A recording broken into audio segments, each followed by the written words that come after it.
Laurence Ballot, je suis coordinatrice de projet à l'URSSAF Alsace. Je vous laisse le soin de vous présenter. Bonjour à tous, je suis Pascal Amoroso, responsable d'accueil à l'URSSAF Alsace également. Bonjour à tous, je suis Yann Brasseur, je suis manager de proximité au sein du centre de gestion PAM de l'URSSAF Lorraine. Et bonjour à tous, je suis Océane Herman, donc je travaille pour l'assurance maladie à la CPAM du Bas-Rhin, un service d'installation des professionnels de santé. Alors, avant de plonger dans le cœur du sujet, je voulais partager avec vous quelques petites informations pratiques concernant le déroulé de cette webconférence. Donc, tout d'abord, je vous précise que cette webconférence est enregistrée. Donc, si vous préférez ne pas apparaître dans l'enregistrement, merci de vous assurer que votre micro est bien coupé. Parce qu'effectivement, afin de favoriser l'interactivité tout au long de cette présentation, nous vous offrons la possibilité d'activer vos micros. Cependant, pour le confort de tous, bien sûr, nous vous demandons de bien vouloir couper vos micros quand vous n'intervenez pas. Le replay sera disponible dans quelques jours sur les chaînes YouTube des URSSAF Alsace, Champagne-Ardenne et Lorraine. Et le lien pour télécharger le support vous sera également envoyé par email, donc à l'adresse que vous avez utilisée pour vous inscrire. Une autre précision, vous trouverez un onglet « Conversation » en haut de votre écran. Donc, n'hésitez pas à poser vos questions et à consulter les réponses que nos experts métiers y apporteront au fur et à mesure. Et une vingtaine de minutes seront également dédiées à la fin de cette webconférence pour répondre oralement à quelques questions. Et enfin, pour des raisons de confidentialité, je vous précise encore de veiller à ne pas inclure d'informations personnelles dans vos questions écrites.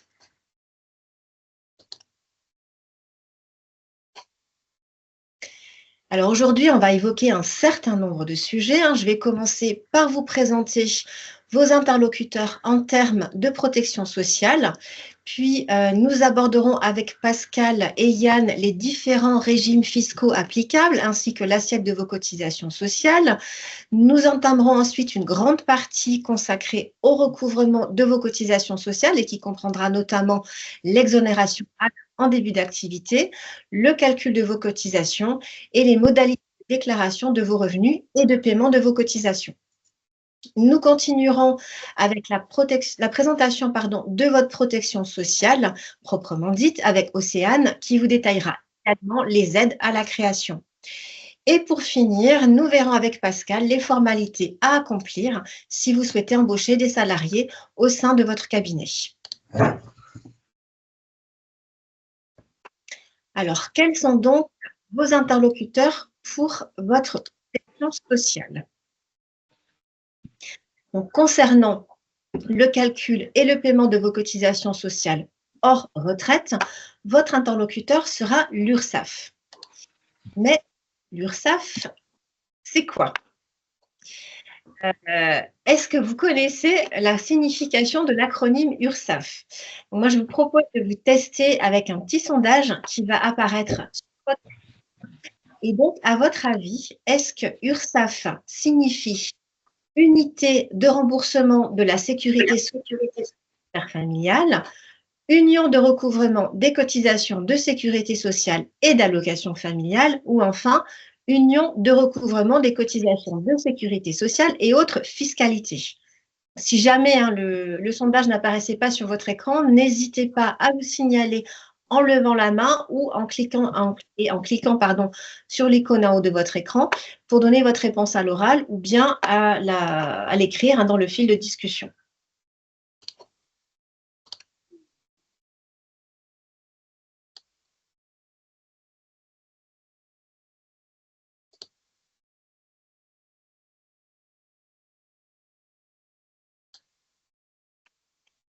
Est-ce qu'on a déjà des réponses?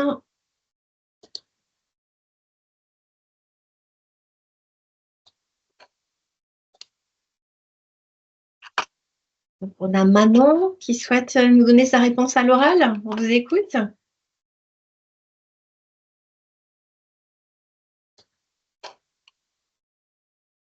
Donc, j'ai une réponse A. Et sinon, on serait plutôt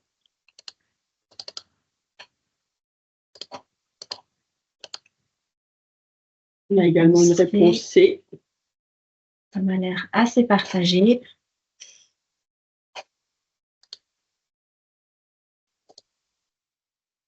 Une réponse B.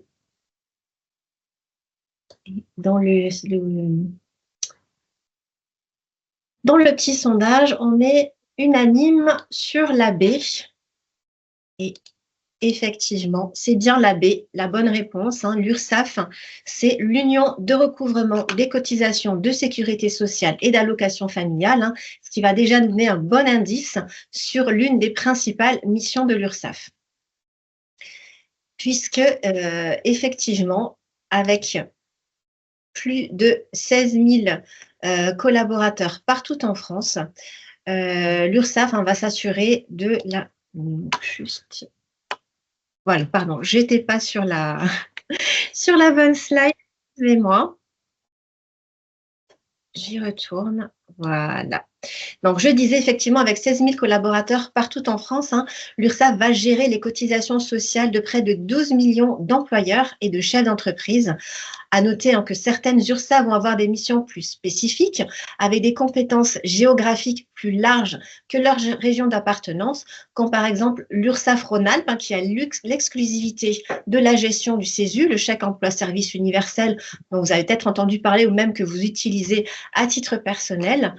Et quant aux URSSAF de Lorraine, de Champagne-Ardenne et d'Alsace, eh bien, elles font partie des centres dédiés à la gestion des comptes des praticiens et auxiliaires médicaux pour les départements de leurs régions respectives, bien évidemment, mais aussi pour d'autres départements un petit peu plus éloignés, comme par exemple l'Aude, les Hautes-Alpes, les Bouches-du-Rhône ou encore le Gard, ce qui fait aujourd'hui une audience assez éclectique.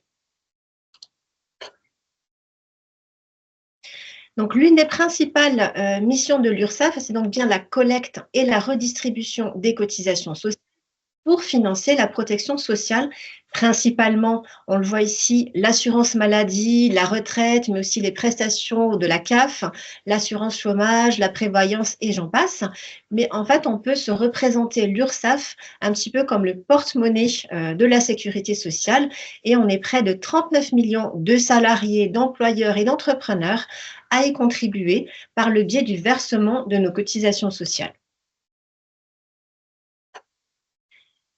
Au-delà de la seule collecte des cotisations sociales, l'URSSAF va garantir le financement de la protection sociale en redistribuant ces cotisations en moins de 5 heures après leur encaissement. Donc, on le voit ici auprès de la CAF pour financer les allocations familiales, auprès de la CARSAT pour les pensions retraite des salariés notamment, auprès de la CEPAM pour le remboursement des prestations santé, mais pas seulement. Et au total, on va parler de près de 600 milliards d'euros encaissés au niveau national et reversés à plusieurs centaines d'organismes prestataires, sachant que pour 100 euros de cotisation encaissée, l'URSSAF coûte à peine 30 centimes en frais de gestion. Et concrètement, c'est donc bien grâce à vos cotisations URSSAF que vont être financées les prestations sociales. Et si nous prenons l'exemple de Caroline, dont le cabinet a cotisé à hauteur de 46 800 euros annuels, à votre avis, combien d'années d'allocation adultes handicapés vont pouvoir être financées avec ces 46 800 euros? 2, 3 ou 4 ans? Là aussi, je vais lancer un petit sondage. Donc, pareil, vous pouvez répondre à l'oral ou à l'écrit dans le fil de discussion si jamais le sondage n'apparaissait pas.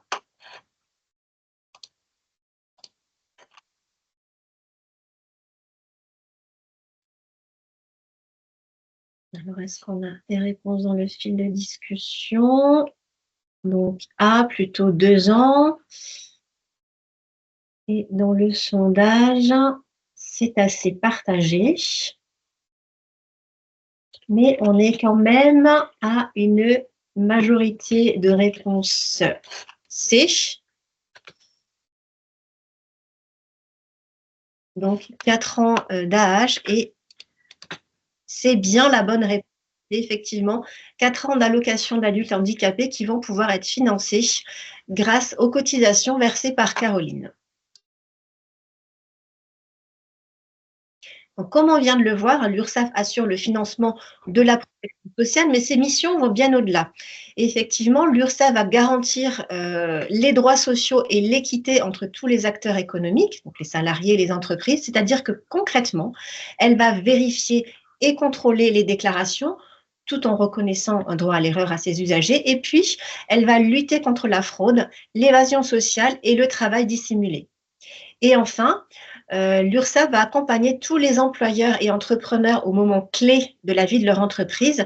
Effectivement, ces dernières années, l'URSSAF a développé tout un panel d'offres de services et de dispositifs qui visent à simplifier les démarches de ses usagers, à soutenir les entreprises dans leur activité en leur proposant des solutions adaptées à leur situation, mais aussi à informer ses usagers sur leurs démarches et obligations sociales, comme on le fait aujourd'hui. Donc, j'espère que vous avez désormais une vision un petit peu plus claire, peut-être aussi plus positive de l'URSSAF. Mais on va voir maintenant avec Yann les différents régimes fiscaux et sur quelle base vont être calculées vos cotisations sociales en fonction du choix fiscal effectué. Tout à fait, Laurence. Alors, le premier régime donc à connaître est le régime spécial BNC, aussi nommé donc micro-BNC. Donc, au titre de ce régime, si vous exercez à titre individuel et que votre chiffre d'affaires est inférieur à 77 700 €, vous avez la possibilité de le choisir. Il faut néanmoins préciser qu'il y a une proratisation du seuil de 77 700 € lors de la première année, en fonction du nombre de jours d'activité. Ainsi, si vous êtes affilié à compter du 1er mars 2025, il conviendra donc de prendre le seuil de 77 700 €, de le multiplier par le nombre de jours travaillés, soit 306 jours, puis de le diviser par 365 jours, le nombre de jours dans l'année. Et ainsi, il ne faudra pas dépasser 65 140 € pour opter pour ce régime la première année. A contrario donc du régime simplifié, vous pouvez également opter pour le régime réel. Si c'est le cas donc, et que vous êtes soumis à l'impôt sur le revenu, vos cotisations seront calculées sur votre bénéfice. Vous obtiendrez donc votre bénéfice en déduisant de vos recettes et vos charges du coup et vos cotisations sociales, et donc ça vous donnera le bénéfice net. Si on prend un exemple, donc Cédric, qui a dégagé donc un chiffre d'affaires de 110 000 € entre le 1er janvier et le 31 décembre, et donc ses charges et autres frais annuels s'élèvent à 55 500 €. Cédric a souscrit, comme bon nombre de médecins, à une prévoyance et d'auxiliaires médicaux, du coup, une prévoyance santé, à raison de 120 € par mois, soit 1 440 € à l'année. Le bénéfice sur lequel sera calculée les cotisations de Cédric s'élève donc à 55 940 €. Donc on reprend les 110 000 €, on retire les 55 000 €, les 55 500 € de charges et de frais annuels, et on ajoute les cotisations du contrat Madelin.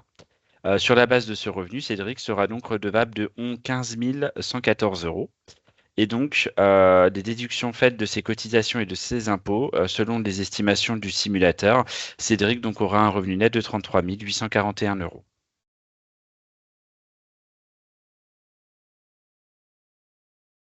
Et alors, on va voir maintenant ce qu'il va en être du calcul des cotisations en début d'activité et s'il y a des possibilités d'exonération. Oui, Laurence, la première possibilité d'exonération pour la première année, c'est ce qu'on appelle l'exonération ACRE. Elle court sur une année complète de date à date. Le montant de cette exonération va dépendre du revenu déclaré pour l'année en cours. Donc, initialement, on accorde cette exonération à tous les créateurs, hormis ceux qui en ont déjà bénéficié dans les 3 dernières années ou qui ont cessé il y a moins d'1 an pour reprendre la même activité exactement et que cette reprise d'activité est identique. On voit dans le petit tableau qui est sous vos yeux qu'il y a une exonération totale et qu'elle est maintenue jusqu'à un revenu inférieur à 35 325, que l'exonération est partielle entre ces 35 325 € et 47 100. Et si votre revenu de cette année devait être supérieur à 47 100, l'exonération tombera complètement. les cotisations sont calculées sur cette première année sur des bases forfaitaires, ainsi que le début de la seconde année d'activité jusqu'au moment où vous allez déclarer votre premier revenu. Cette déclaration se fera auprès de votre centre des impôts sur ce qu'on appelle la DSFU et c'est le service des impôts qui nous transmettra ce revenu. Parlons de cette base forfaitaire première année. Pour 2025, elle est de 8 949 €. Sachez que ceci est modifiable à la hausse ou à la baisse en début d'activité, mais aussi en régime de croisière. Le régime de croisière, c'est à partir du moment où vous avez déclaré votre premier revenu. Si donc vous avez démarré en 2025, vous serez en régime de croisière à partir de 2026 lorsque vous aurez déclaré votre revenu 2025. Ce qui permettra d'avoir un effet qu'on appelle 3 en 1. Le premier effet est de recalculer définitivement vos cotisations 2025 et également d'ajuster les cotisations 2026 sur ce même revenu et de vous donner à titre informatif et indicatif le montant des premières cotisations 2027. Maintenant, voyons un peu les choses de façon plus concrète et vous avez à nouveau un petit tableau sous vos yeux et vous voyez que le montant des cotisations selon qu'on est bénéficiaire de l'ACRE ou pas est différent. Donc en 2025, avec l'exonération ACRE, du côté URSSAF, il reste 2 cotisations qui ne sont pas exonérées sur ce revenu de première année qui sera forfaitaire. On a une cotisation formation de 118 € et une cotisation CSG-CRDS de 868 €. Du côté de l'année suivante, une fois que l'exonération ACRE est tombée, s'ajoute à ça la cotisation forfaitaire indemnité journalière de 57 €. Du côté et également la CURPS à 9 € dans les 2 cas de figure, pardon. Ensuite, il y a vos cotisations auprès de la Carpinco, votre régime de retraite. Vous êtes exonéré de la retraite de base avec l'exonération ACRE et reste le régime complémentaire ainsi que le régime de l'avantage social vieillesse et la validité d'essai à hauteur respectivement de 2 312 €, 222 € et 1 022 €, donc avec une exonération ACRE et sur un revenu de presque 9 000 €, vous avez des cotisations à hauteur de 4 551 € au total. Une fois que l'exonération ACRE est tombée, celle-ci s'élève à 5 512 € pour l'année, toujours sur ce même revenu de début d'activité. Maintenant, on va parler du taux de cotisation en régime de croisière et on va commencer par la cotisation maladie. Cette cotisation maladie a un taux différent selon la grandeur de votre revenu. Pour les revenus inférieurs à 18 840, il n'y a pas de cotisation maladie de réclamer, le taux est de 0. Le taux est progressif et va jusqu'à 6,5% en démarrant par 0 quand il est compris entre les 18 840 et les 51 810 €. Et il devient fixe dès lors que vos revenus sont supérieurs à 51 810 € par an.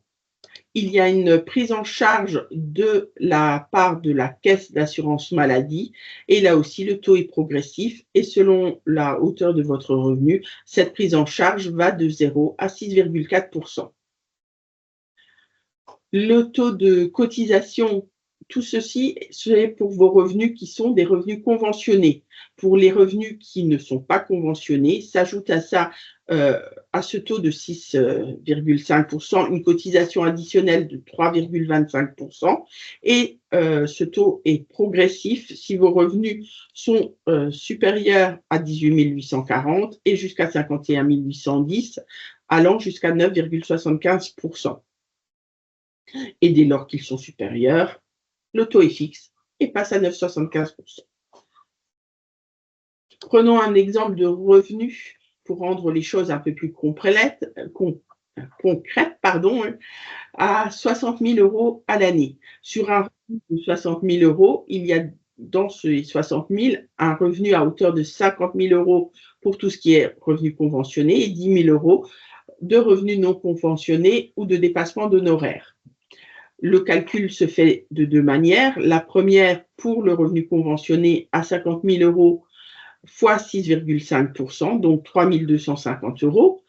La participation de la caisse primaire est de 6,4%, toujours fois ces 50 000 euros, ce qui fait une participation à hauteur de 3 200 euros. Donc, quand on fait les 3 250 moins les 3 200, reste à votre charge 50 euros de cotisation maladie pour ces 50 000 euros de revenus. Par contre, pour le revenu non conventionné, qui est de 10 000 euros, le calcul se fait de la manière suivante, donc toujours les 10 000 euros fois les 6,5%, ce qui fait 650 euros, se rajoute la cotisation additionnelle à 3,25%, donc 325 euros. Donc au total, 650 plus 325 euros, on est à 975. Et pour l'intégralité du revenu, sur les 50 plus les 10 000, on a les 50 euros dont on a parlé en premier lieu, puis le 975 qui fait au total 1025 euros sur 60 000 euros de revenus.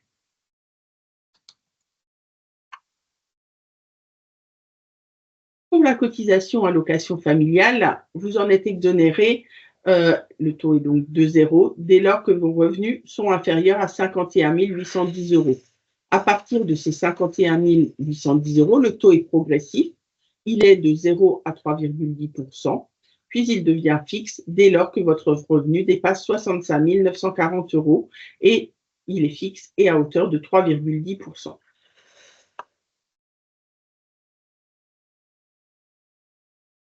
En ce qui concerne la cotisation CSG-CRDS, là c'est un peu plus simple. Le taux est fixe, peu importe la hauteur du revenu, et ce taux est de 9,70%.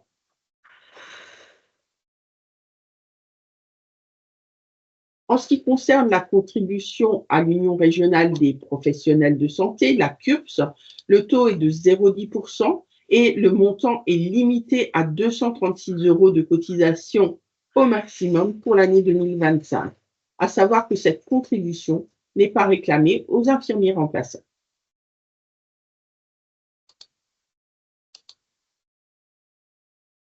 Parlons maintenant de la cotisation, de la contribution à la formation professionnelle. Là, le montant est fixe. Il est de 0,25% du plafond de sécurité sociale qui cette année est à 47 100 euros, donc une cotisation de 118 euros. À savoir que nous ne sommes que collecteurs de cette cotisation et que c'est le FIFPL, le Fonds interprofessionnel de formation des professionnels libéraux, qui prendra et qui pourra vous informer sur le montant pris en charge pour vos formations.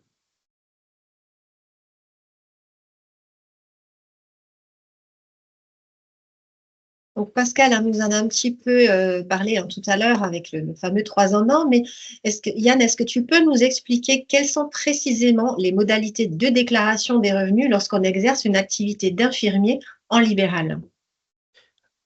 Oui, Laurence, tout à fait. Alors, revenons en effet donc sur la déclaration de revenus. Donc, elle est à réaliser l'année suivante. Donc, pour les revenus que vous avez perçus en 2025, vous devrez les déclarer entre avril et juin 2026 via le site www.impôts.gouv.fr, en même temps que votre déclaration de revenus que vous faites aux impôts. Donc, après la prise en compte de ces éléments par le centre des impôts, il y aura donc une transmission de vos revenus vers l'URSSAF, mais également vers la Carpinco. Pascal vous l'indiquait précédemment, cela va avoir 3 impacts au niveau de l'URSSAF. On va calculer définitivement votre cotisation pour l'année 2025. On va réajuster votre cotisation de l'année 2026 sur la base de ce revenu de 2025. Et à titre informatif, on vous indiquera également le montant des premières échéances provisionnelles de 2027 qui se calculeront en attendant votre déclaration de revenus de l'année 2026, donc sur les revenus de l'année 2025. Donc pour 2025, on vous a demandé un acompte.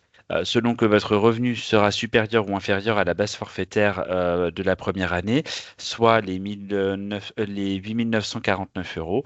Donc soit on vous remboursera, soit on vous fera une demande de complément de cotisation. Concernant votre déclaration de revenus, voici quelques éléments à retenir. Donc, elle est à réaliser même si le revenu est déficitaire ou s'il est de zéro parce que vous avez peut-être beaucoup investi pour la première année. Autre petite information, la case liée au revenu de remplacement dans la déclaration de revenus correspond aux indemnités journalières versées par la CPAM. Et cela ne correspond en aucun cas à un revenu perçu en qualité de remplaçant. Celui-ci devra se déclarer de la même manière que les revenus classiques. Le remplissage de vos recettes, de vos honoraires et de vos dépassements d'honoraires est obligatoire. Cela nous permettra de déterminer que la totalité de vos revenus correspondent à votre activité d'infirmier et puis, et surtout même, de calculer la prise en charge de vos cotisations par l'assurance maladie. Toutefois, il est important de savoir que certains éléments de votre déclaration seront pré-remplis en fonction des éléments communiqués par votre CPAM.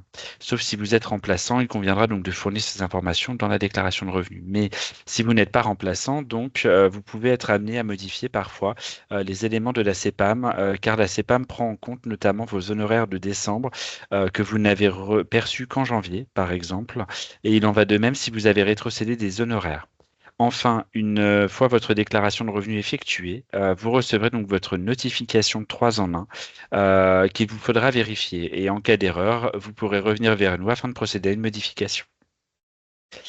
Il est bon également de préciser qu'en l'absence de déclaration, l'URSSAF et votre organisme de retraite effectueront le calcul de vos cotisations sur une base fixée forfaitairement.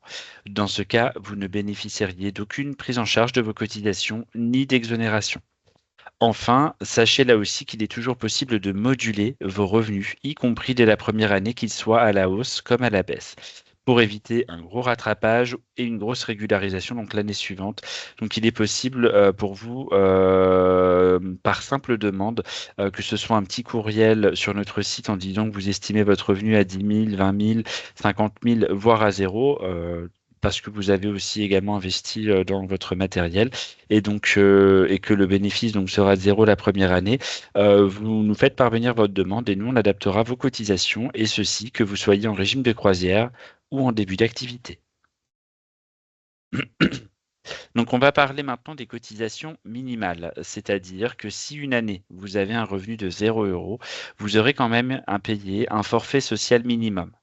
Ce forfait social, il est d'environ 700-750 € et il englobe la cotisation minimale de retraite pour 540 € et qui vous donne le droit à 3 trimestres de retraite, les indemnités journalières à hauteur de 57 € qui vous donneront droit à une vingtaine d'euros par jour d'indemnités journalières et en cas d'arrêt de travail, et enfin la cotisation formation qui, elle, est de 118 €.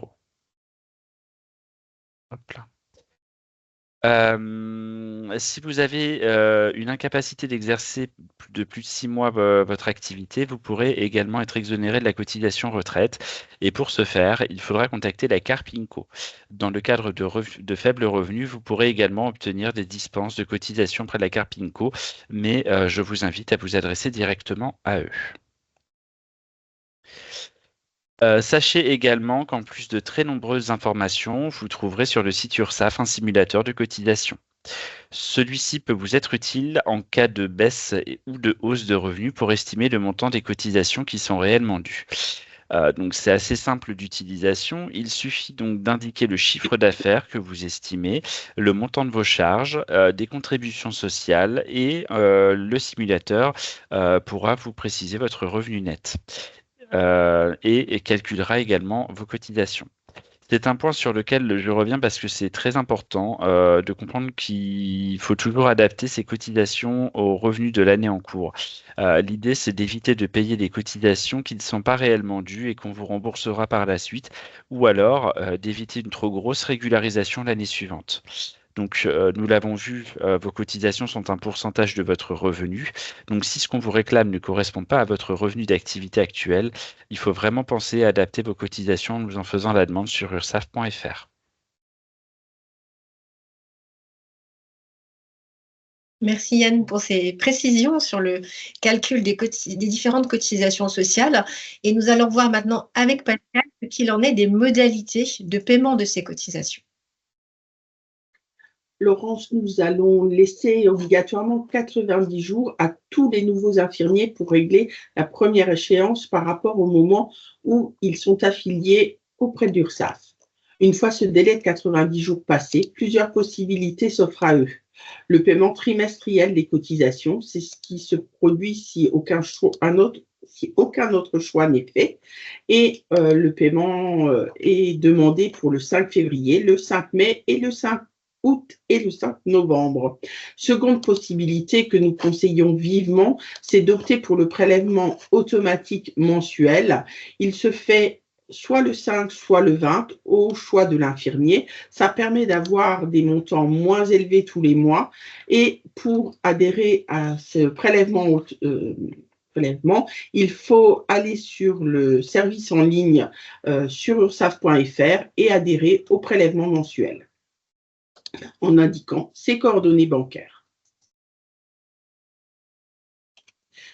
Si vous êtes marié ou pacsé et que votre conjoint participe régulièrement à l'activité de l'entreprise, il y a 3 possibilités qui s'offrent à lui.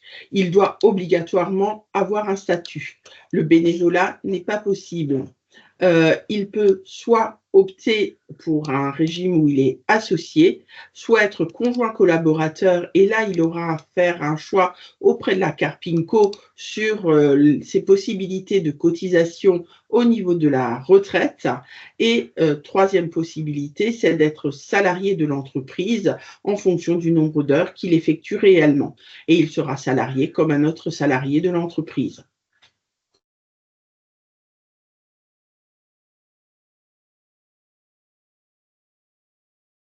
Vous pouvez adhérer au service en ligne sur ursaf.fr, c'est-à-dire payer vos cotisations mensuellement ou trimestriellement, adhérer au prélèvement automatique, consulter vos comptes, saisir une estimation de revenus, demander une remise des majorations de retard, solliciter un délai de paiement, obtenir une attestation, échanger avec votre URSSAF. Et n'hésitez pas à faire ces différentes démarches si vous en avez besoin. N'hésitez pas surtout à venir vers nous, à faire une demande. Il est important que le lien se fasse et ne restez surtout pas avec une difficulté de paiement et en attendant à chaque fois une relance, et venez vraiment vers nous. Demandez-nous des délais de paiement si vous vous retrouvez en difficulté financière à un instant T.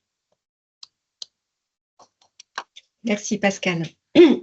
Donc, concernant votre protection sociale, on l'a vu tout à l'heure, vous allez avoir différents interlocuteurs en fonction de vos besoins. Et Océane va maintenant vous expliquer en détail ce que couvre précisément la protection sociale des infirmiers et des infirmières. Je vous l'ai dit tout à l'heure, Océane fait partie de la caisse d'assurance maladie du Bas-Rhin, et donc elle va pouvoir vous fournir des contacts spécifiques à ce département, voire à la région Grand Est. Toutefois, étant donné la diversité géographique de notre public cet après-midi, sachez qu'il existe des contacts et des dispositifs similaires au sein de vos caisses d'assurance maladie locales. Oui, en effet, je vais vous donner des informations d'ordre général aujourd'hui, mais vous allez pouvoir retrouver les contacts des différents services en relation avec les professionnels de santé, tout simplement sur le site amélie.fr, qui est donc le site de l'assurance maladie. Donc, vous avez pour chacun un onglet contact et vous pouvez retrouver l'adresse mail des différents services. Alors, en termes de protection sociale, si vous avez une activité libérale, et j'insiste bien, uniquement une activité libérale, à ce moment-là, nous allons vous affilier au régime des praticiens et auxiliaires médicaux conventionnés. Cette affiliation se fera au début de votre activité libérale, c'est-à-dire au premier jour de remplacement ou au premier, à la date d'installation. Donc, le régime des praticiens auxiliaires médicaux conventionnés, qu'on appelle couramment le régime des PAM, est un régime général. Donc, un régime général, ça signifie qu'en termes de remboursement de soins de ville, les consultations chez le médecin, la pharmacie, vous auriez un remboursement au maximum à 70%. Hein. Pour mémoire, au niveau du régime local, on est à 90%. Donc là, c'est 70% pour le régime général. Et pour les hospitalisations, la prise en charge n'est que de 80%. Et le forfait journalier reste à votre charge. Donc, avec une affiliation à un régime général, le contrat de mutuelle ou de complémentaire santé semble indispensable pour venir compléter en fait, ce reste à charge au niveau des frais médicaux.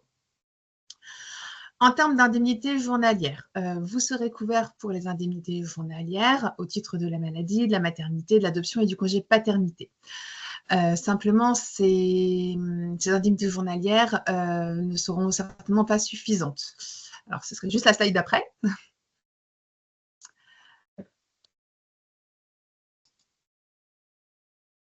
Voilà, donc en termes d'arrêt maladie, vous allez avoir une carence qui sera déjà en fait d'un an. Alors, 1 an à compter de la date de votre premier jour de remplacement ou de votre date d'installation. Hein, donc, pendant la première année d'activité libérale, vous n'auriez aucune indemnité si vous deviez avoir un arrêt maladie en libéral.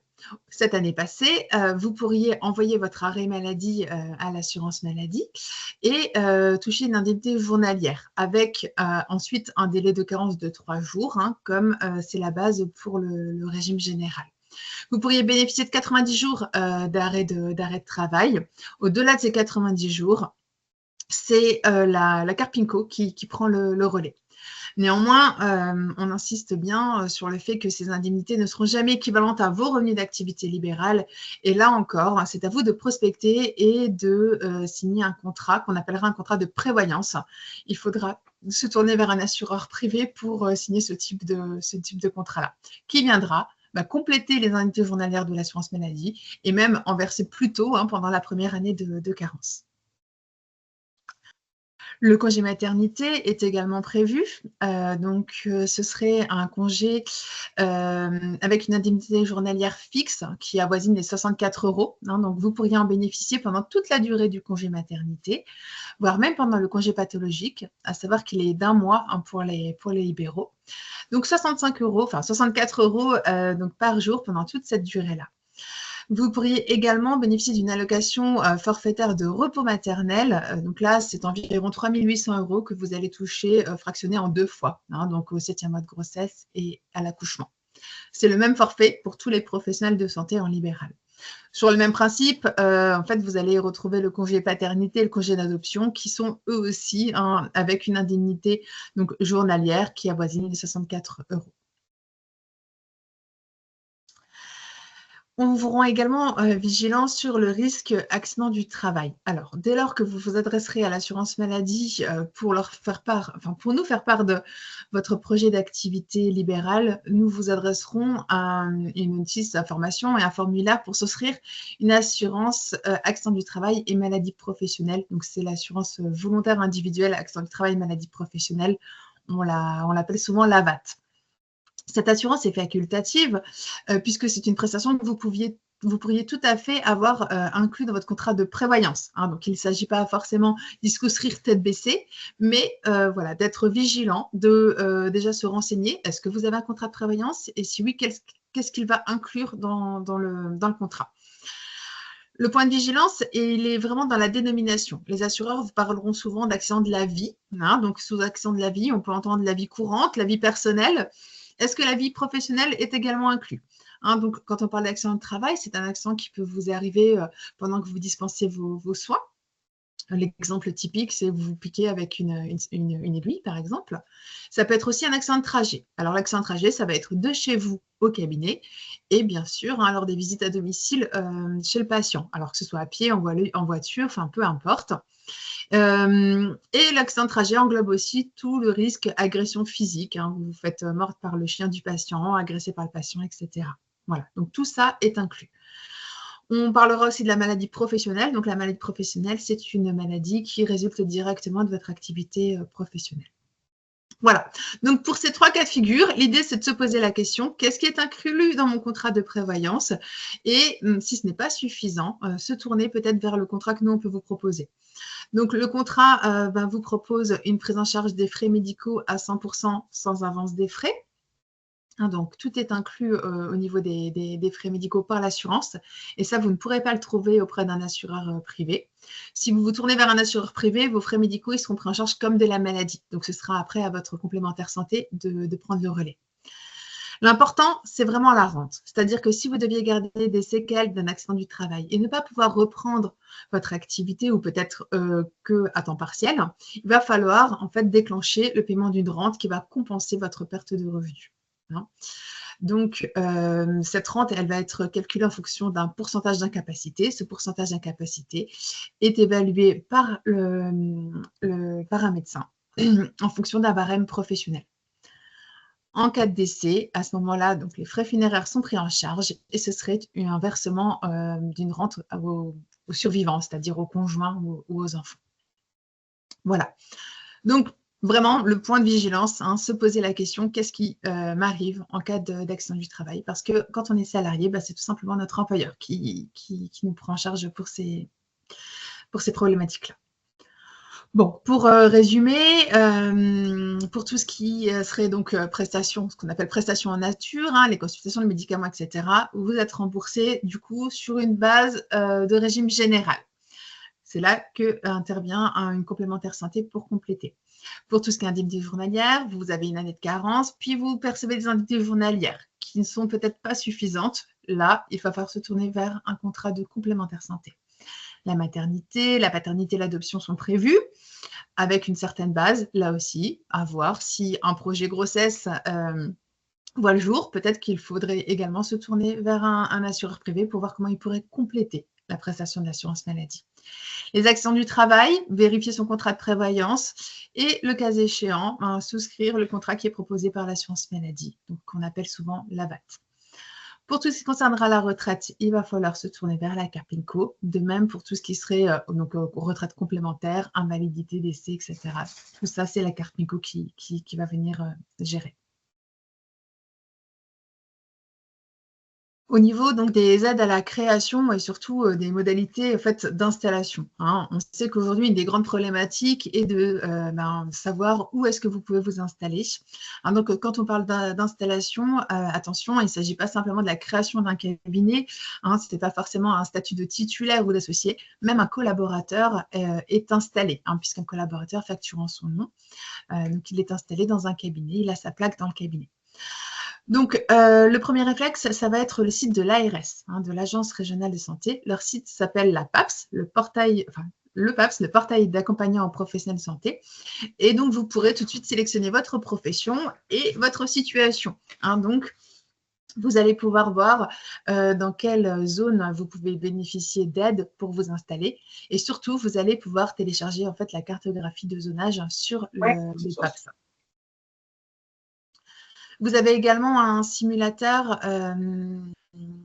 qui s'appelle Rezone. Alors, Rezone, c'est un logiciel qui vous permet de faire une étude de marché. Alors, c'est un logiciel très intuitif. Hein, vous pouvez très facilement le retrouver. Vous allez tout simplement sur ce site où vous tapez Rezone sur votre moteur de recherche et vous verrez que vous allez pouvoir choisir la commune dans laquelle vous souhaiteriez vous installer et vous aurez plein d'informations tant sur la potentielle patientèle, hein, sur la population qui est sur la zone. Alors, vous aurez des informations sur l'âge de la patientèle, les catégories socio-professionnelles, est-ce qu'il y a beaucoup de patients en ALD, hein, plein d'informations dans ce sens-là, mais aussi sur les professionnels de santé qui sont installés sur ce secteur. Donc, vous aurez les différents professionnels de santé installés. Et puis, vous pourrez choisir donc de regarder à la loupe un petit peu la situation des infirmiers installés sur la zone. Vous verrez combien d'installés sont infirmiers sur la zone, leur moyenne d'âge et surtout combien d'actes ils facturent en moyenne par an. Ces données sont à chaque fois comparées avec la moyenne du département, de la grande région et de la France. Ce qui est tout à fait intéressant puisque on pourrait se poser la question de la pertinence d'une installation dans une zone sur laquelle les infirmiers facturent déjà moins d'actes que la moyenne du secteur. Voilà. Donc, c'est un outil. Moi, je vous recommande son utilisation. Ça peut, mettre un petit peu de l'eau dans votre moulin en fonction de vos projets d'installation ou ça permet aussi de pouvoir comparer plusieurs zones. Après, vous allez surtout être dépendant de la cartographie de zonage. Donc, la cartographie actuelle est toujours celle de 2020. On attend là prochainement une nouvelle carte. Hein, donc, aujourd'hui, c'est toujours celle de 2020 qui est applicable. Donc, vous voyez qu'en fait, l'ARS a classé les zones, a découpé le secteur en 5 zones qui vont donc de la zone très sous-dotée à la zone surdotée. Bon, l'idée serait de favoriser une meilleure répartition des infirmiers sur notre territoire. Et donc, évidemment, on va vous inciter à vous installer dans les zones qui seraient donc déficitaires. Et à l'inverse, on va essayer de réguler les installations dans les zones dans lesquelles on estime qu'on a déjà suffisamment d'infirmiers. Alors, pour ce qui concernera les zones qu'on appelle donc très sous-dotées, les zones dans lesquelles on aura le moins d'infirmiers, on va vous proposer des contrats qu'on appellera incitatifs. Donc, il existe 3 types de contrats. Le premier, c'est le contrat d'aide à la première installation. On l'appelle le CAPI. Ça, c'est un contrat que vous pourriez signer si vous souhaitez vous installer dans une zone très sous-dotée et qu'il s'agit de votre première installation en libéral. Là encore, attention, première installation, ça signifie peut-être une première collaboration. Si vous avez été collaborateur dans un autre cabinet qui n'était pas en zone très sous-dotée et que là, vous allez créer votre propre cabinet dans la zone très sous-dotée, ce ne sera pas considéré comme une première installation. Donc, vraiment, la première installation en libéral, si elle a lieu dans une zone très sous-dotée, vous pourriez vous tourner donc vers l'assurance maladie, vers la CPM de votre département pour signer ce contrat-là. Vous allez vous engager à rester 5 ans sur la zone et vous bénéficieriez d'une aide forfaitaire de 37 500 € qui sera donc versée de façon fragmentée. Vous pourriez même la compléter avec un versement de 150 € par mois si vous accueillez un stagiaire. Si ce n'est pas votre première installation, mais que pour autant vous allez travailler dans une zone très sous-dotée en libéral, à ce moment-là, ce serait le deuxième contrat, donc le CAI, qui vous permettrait d'obtenir une aide de 27 500 € avec les mêmes conditions, travailler 5 ans et l'aide versée en plusieurs fois. Imaginons qu'au terme de ces 5 années, la zone soit toujours classée en zone très sous-dotée. À ce moment-là, vous pourriez bénéficier du contrat d'aide au maintien, le CAMI. Donc là, vous allez signer par tranche de 3 ans et donc ce serait à chaque fois 3 000 € par an. Voilà, donc on est vraiment dans une démarche incitative. L'idée, c'est de favoriser votre installation dans ces zones. Si on prend l'exact opposé, donc les zones très surdotées, à ce moment-là, les zones surdotées, à ce moment-là, si vous deviez vouloir vous installer dans ces zones-là, vous allez devoir constituer un dossier spécifique qui sera étudié en commission paritaire. Donc les commissions paritaires départementales, ce sont des réunions auxquelles siègent vos représentants syndicaux de la profession et des représentants de l'assurance maladie. Vous allez constituer un dossier pour expliquer pourquoi vous souhaitez vous installer dans cette zone surdotée. Alors, c'est un dossier qui sera composé de différents éléments et ce dossier sera présenté donc aux membres de la commission qui statueront. C'est le directeur de la CPM du département qui aura après le dernier mot, en prenant avis bien sûr des éléments présentés en commission. Alors finalement, ce qu'on entend le plus souvent, c'est le principe du 1 pour 1. Donc le principe du 1 pour 1, c'est tout simplement venir prendre la place d'un infirmier qui quitte la zone. C'est la façon la plus simple de pouvoir rejoindre une zone surdotée.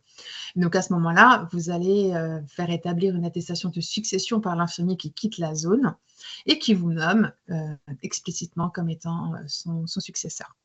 Donc voilà, mais à chaque fois, le premier réflexe est de se tourner donc vers le service des relations avec les professionnels de santé de votre département qui sera donc vous accompagner pour préparer ce dossier-là. Après, vous voyez, ce sont des délais qui sont beaucoup plus longs puisqu'il va s'agir d'instruire une demande. Donc c'est une installation qu'il va falloir anticiper. Voilà. Maintenant, je passe à des sujets plus en termes de rémunération et de facturation. Alors, très rapidement, et vous retrouvez bien sûr tout ce détail sur le site Amélie, mais vous le savez, vous allez pouvoir percevoir une rémunération à l'acte, une rémunération grâce au bilan de soins infirmiers et une autre avec l'aide à la modernisation du cabinet. La rémunération à l'acte se fait avec des actes qui sont inscrits à la NJAP, la nomenclature générale des actes professionnels. Encore une fois, vous pouvez la télécharger sur Amélie.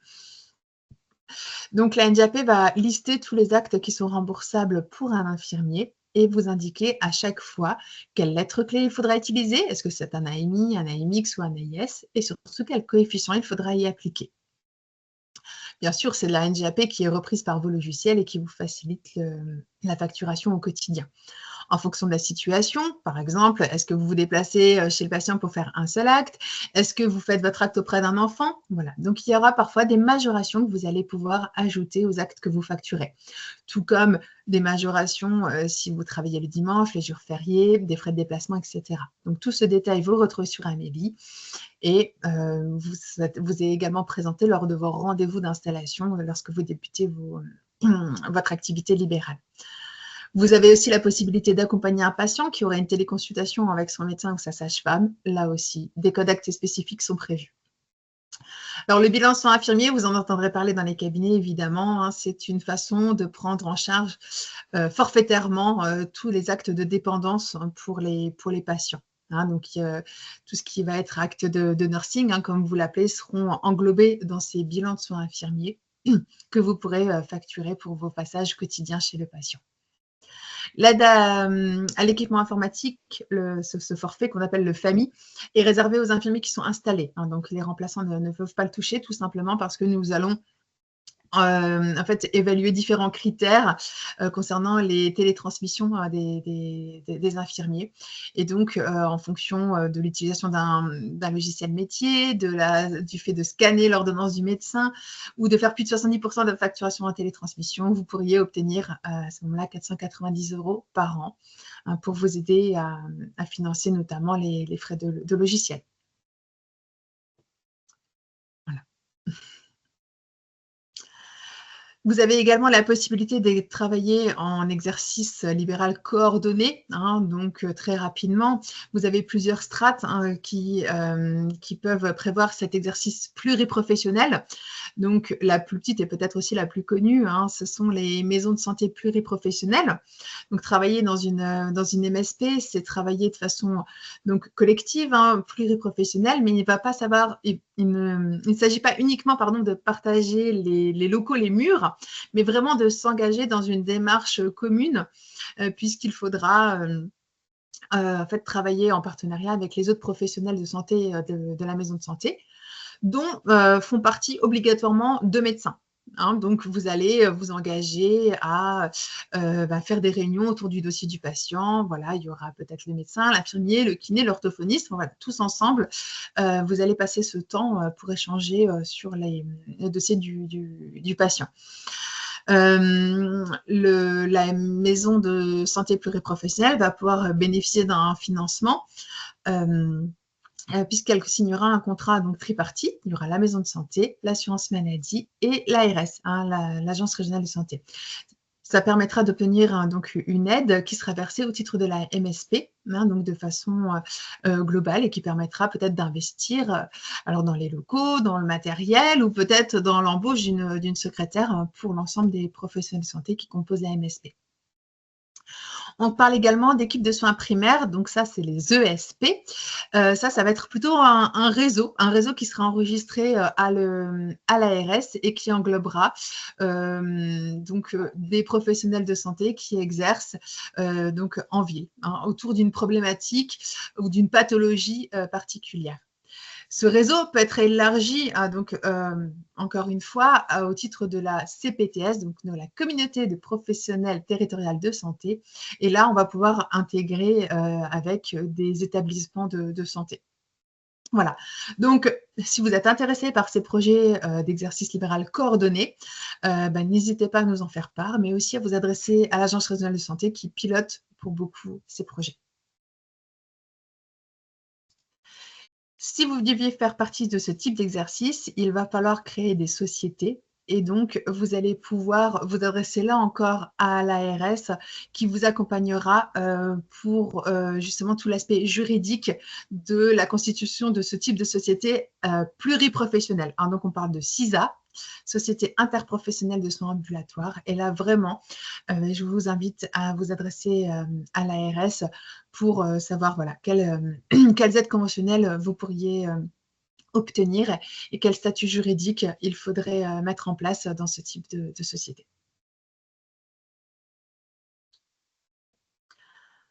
Voilà, donc pour récapituler en termes de contact, hein, donc le 3608, ça c'est le numéro de la plateforme, c'est un numéro national, hein, donc vous pouvez l'utiliser peu importe votre département. Les messageries via le compte Amélie Pro sont accessibles aux infirmiers qui sont installés. Les infirmiers remplaçants n'ont pas de compte Amélie Pro. Mais sur le site internet de l'assurance maladie, vous pourrez retrouver donc les coordonnées de chacun des services relations avec les professionnels de santé, donc sur le site amélie.fr. Si vous êtes remplaçant, n'oubliez pas qu'il faut vous adresser à la CPM du département dans lequel vous habitez. Hein, alors qu'un infirmier qui sera installé s'adressera à la CPM du département dans lequel se situe son cabinet. Voilà, donc n'hésitez pas si vous avez des questions. Pour l'instant, c'est très calme dans le fil de discussion. En tout cas, merci beaucoup, Océane. Au moment de la création de votre cabinet ou si votre activité prend de l'ampleur, vous pouvez être amené à embaucher un ou plusieurs salariés. Et donc, Pascal va maintenant détailler les démarches à accomplir pour devenir employeur. Oui, première étape, Laurence, quand on déclare, quand on embauche un salarié, c'est de le déclarer auprès des URSSAF. Cette déclaration passe par la déclaration préalable à l'embauche. Elle est obligatoire. Elle peut se faire sur ursaf.fr ou directement sur Net Entreprise. Il y a deux manières de la faire, soit de passer par un comptable qui le fera généralement sur Net Entreprise et une fois cette déclaration préalable à l'embauche faite, il devra faire une déclaration sociale nominative qui permet d'établir la fiche de salaire pour l'employé du cabinet. Pour cela, il faut un logiciel de paie. Donc, on fait appel soit à l'expert comptable, soit à un prestataire spécialisé dans le domaine de la fiche de paie. Deuxième possibilité qui s'offre à l'infirmier, c'est de passer par le TZ. C'est un service de l'URSSAF complètement gratuit. C'est le titre emploi service entreprise. C'est un service en ligne mis en place par le réseau des URSSAF. Et grâce à ce service, une seule démarche pour faire la déclaration préalable en embauche et faire les déclarations de salaire et obtenir ce bulletin de salaire. Une fois cette déclaration préalable à l'embauche faite, le contrat signé avec le salarié, tous les mois, il n'y aura plus qu'à indiquer le nombre d'heures et le tarif horaire de ce salarié. Et au final, il y aura obtention de cette fiche de salaire. Il y a aussi possibilité de prélever l'impôt à la source par ce système-là, avec reversement, bien sûr, à la DGFiP de ce prélèvement à la source. Donc, ça dépendra du nombre d'heures peut-être et de la possibilité pour l'infirmier de le faire seul par le TZ ou de le faire par son comptable via la DSN.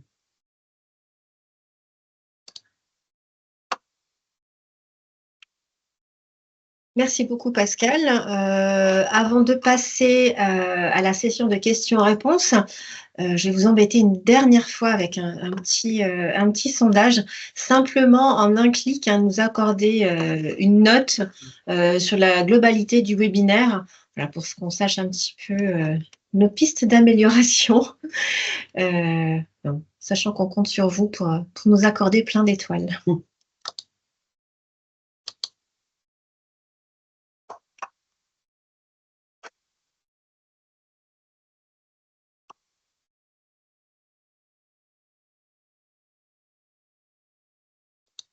Un instant, je vais rejeter un œil sur le fil de discussion. Pour l'instant, c'est toujours aussi calme. Je ne vois pas de main levée. J'imagine que vous avez été toutes et tous très clairs. Tant mieux.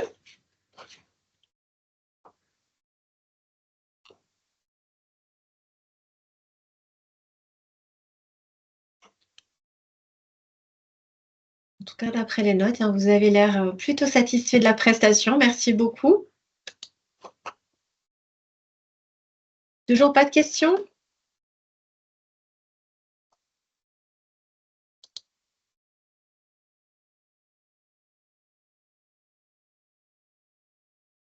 en attendant que les questions arrivent, je vais, comme l'a fait Océane, pour la caisse d'assurance maladie, vous donner les quelques modalités pour nous contacter. Donc, simplement vous préciser que le réseau URSSAF met à votre disposition donc, des centres dédiés aux praticiens et auxiliaires médicaux.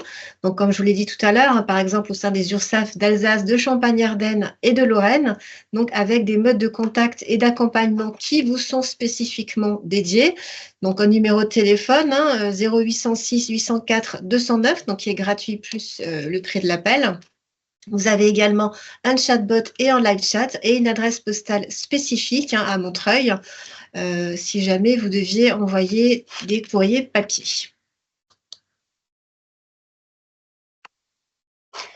Un petit rappel des interlocuteurs CEPAM, mais Pascal, pardon, Océane vous les a déjà donnés tout à l'heure. Et nous en avons du coup terminé avec la présentation. Je ne vois toujours pas de questions.